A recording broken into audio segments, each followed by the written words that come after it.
Shalom Ouvracha. Lorsque nous parlons d'Israël, nous pouvons entendre deux expressions, le peuple juif ou la nation d'Israël. Avons-nous affaire à des noms tout simplement synonymes ou à une différence d'essence? Parashat Vaishlach, Yaakov Avinu revient sur la terre d'Israël avant de passer la frontière.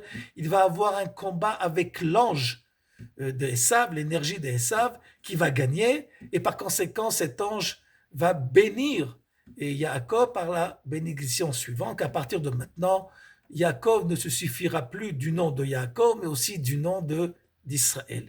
Et quelle différence entre les deux noms, Yaakov et Israël? Rachid nous enseigne que Yaakov est tout simplement la possibilité de pouvoir obtenir ce qu'on a besoin d'obtenir par le contournement de la réalité. Alors que Israël provient de Yachar, directement. On a la possibilité de progresser de façon directe sans contourner les choses.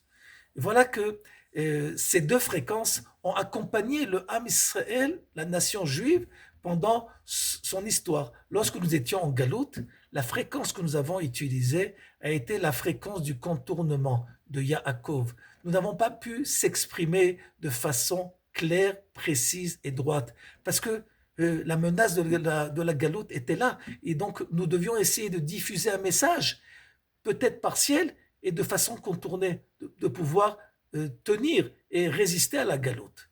Mais lorsque nous revenons en Eretz Israël comme à notre époque, nous avons la possibilité à partir de maintenant, de pouvoir retrouver cette dimension, cette fréquence qui est celle d'Israël et qui nous apprend à pouvoir émettre nos messages de façon claire, nette et précise, sans aucun contournement. Et le passage de la Galoute à la Géoula, de l'exil à la délivrance, s'exprime aussi par cette notion de changement de fréquence. Et c'est quelque chose que nous-mêmes, au sein du Ham Israël, nous avons une difficulté à comprendre, et ça explique aussi la difficulté des nations du monde à comprendre ce qui se passe au sein du Ham Israël. Quel est ce changement que jusqu'à maintenant nous avions affaire à des messages qui ne sont pas tout le temps clairs et précis. À partir de maintenant, Israël commence à nous dire clairement quelle est l'ambition, entre guillemets, de sa mission.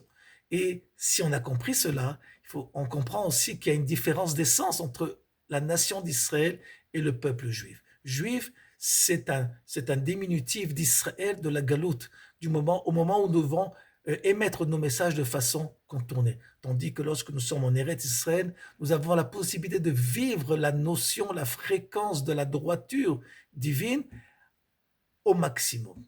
Shabbat Shalom.